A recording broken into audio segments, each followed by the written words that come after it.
Imran Awan just leaked a massive scandal that Democrats did not want to get out. Paris Wade, Liberty Writers News reports, yes, he's back in the news. Imran Awan, suspected of stealing equipment and sensitive information from Congress. The ex-IT staffer still now has access to a House email account. Can you believe it? They're right here. The worst part is it's connected to a current intelligence staffer. W. Wasserman Schultz certainly has some splaining to do. So let's get this straight out. He has access to an email address tied to a current intelligence staffer who works for the Indiana Democratic Representative Andre Carson. That is according to court documents. Now let's take a look at some of the information here. Court documents. This is Andre Dawson.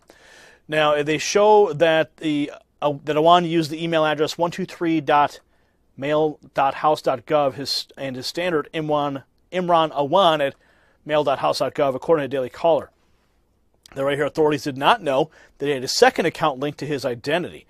His main email address began rejecting email after it was shut down. His other address, 123 at mail.house.gov, still accepting mail as of yesterday.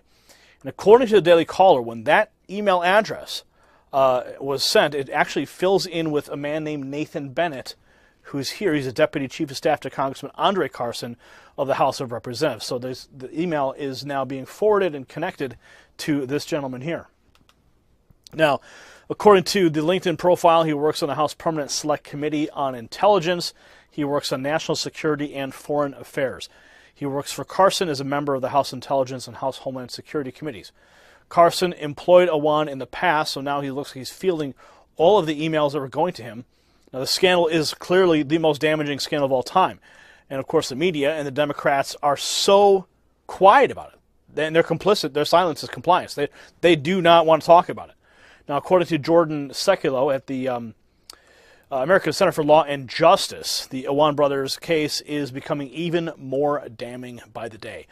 So share this. This is just one more fact, another link in the chain of this very, very sometimes confusing case. But I think, I believe that these guys, the Awan brothers, may have had a very close hand with the leaking of information to WikiLeaks. Of course, there's also the Seth Rich angle, which is also very plausible too. So I think, anyway, this guy got arrested, as you know, trying to flee the country, and he worked for W. Wasserman Schultz and the DNC. So it's time to lock up these traitorous Democrats that have let our country rot from the inside.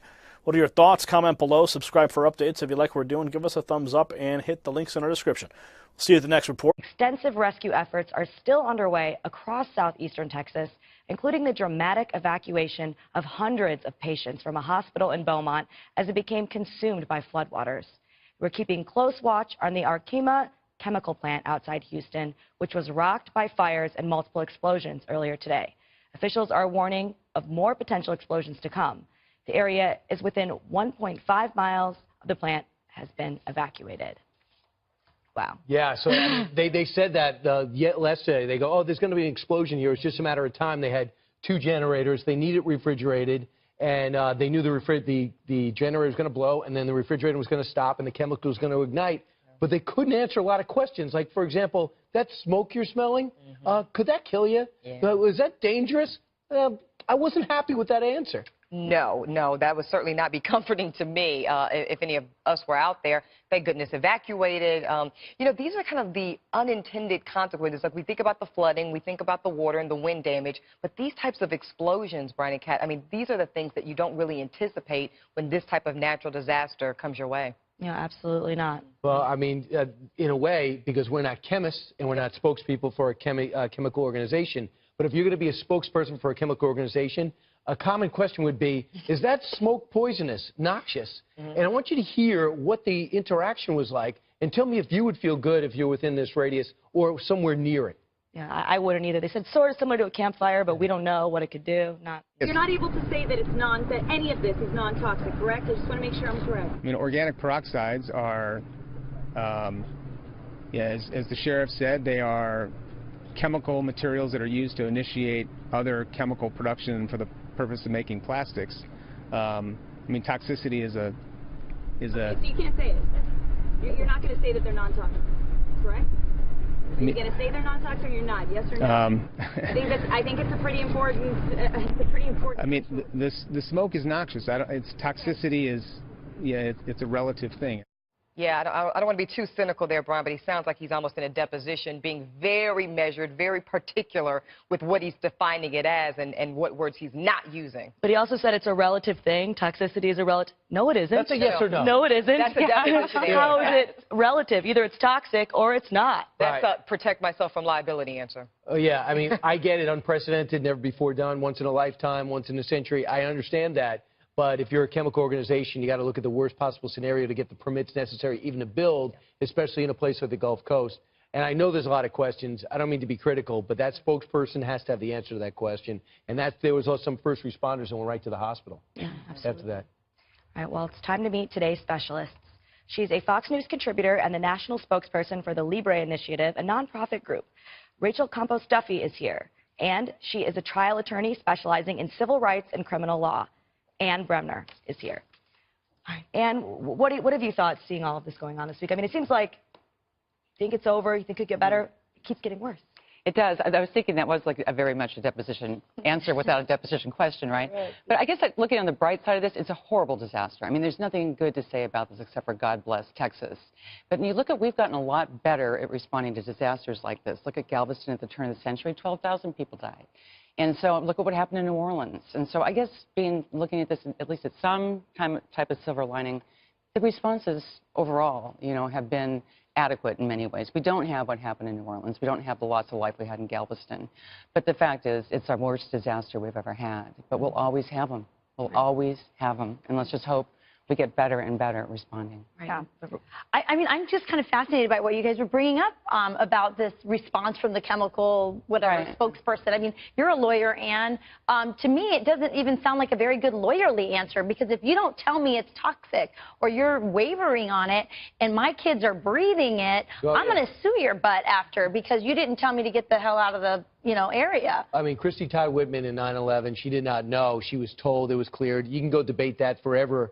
But if I'm a spokesperson for a chemical organization as opposed to after terror attack, I would have the answer to that question, and it's not the time to hedge. Even Sean Spicer would say be a little bit more direct. Well, but also not just be direct, but err on the side of caution. I mean, even if you're not sure if it's toxic, let people know, hey, this could be. I want something over my mouth. If the answer is I'm not sure, that's a problem. But what he's doing there, Rachel, again, he's preserving what could come out later, and he's protecting himself from that liability that might be in front of him.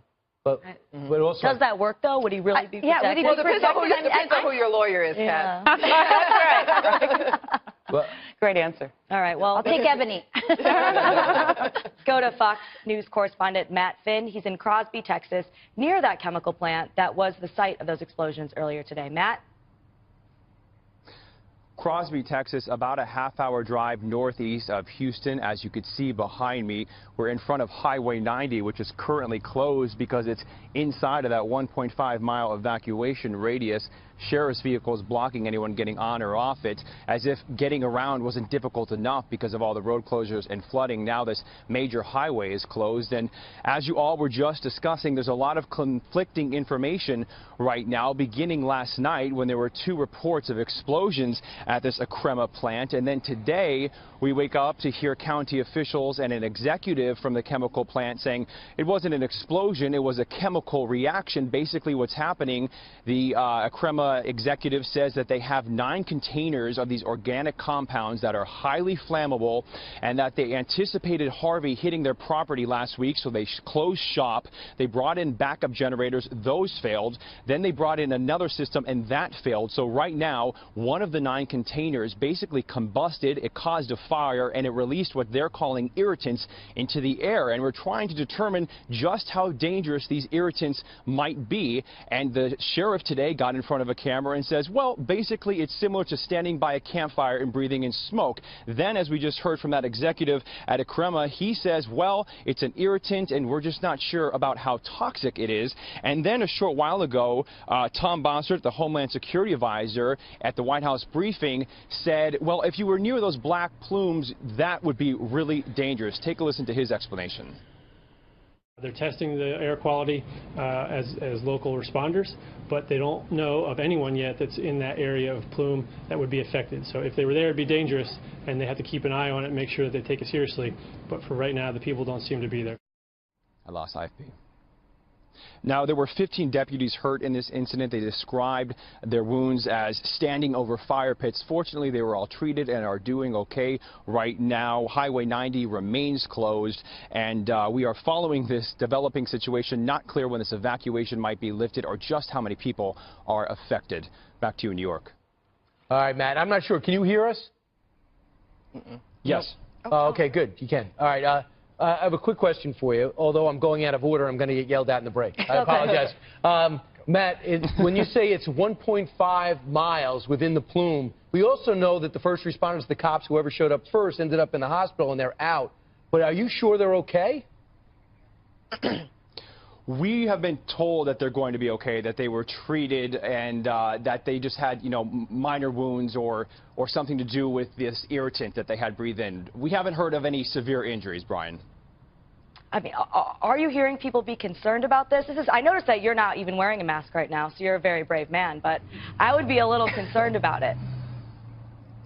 Yeah, Kat, I'm probably not a good example. We've been in our car for most of the day, and we're working on getting some masks, but we're probably going to take off after this report. One of our MMJs has been roaming the area. He says that a couple hundred people definitely evacuated, but county officials can't place a figure on how many people evacuated. But police went door to door here, and that a lot of people heeded their warnings. We've kind of been planted on the outside of this radius. Obviously, we have not been able to get inside there, so we can't really talk to people directly inside the radius. But there is a certain level of tension, and people are certainly afraid, it seems, that's in the air here.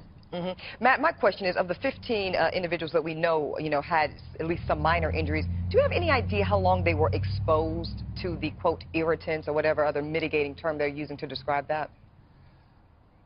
Ebony, unfortunately, I do not. That happened shortly before we got here, and so far officials telling us that they're just going to be okay, but of course that could change. Yep. Thank you. Thank you, Matt. The sun's out and it's a little bit drier, so maybe the water just in that area is receding. Thanks, Matt. Get back in your car. Thank you.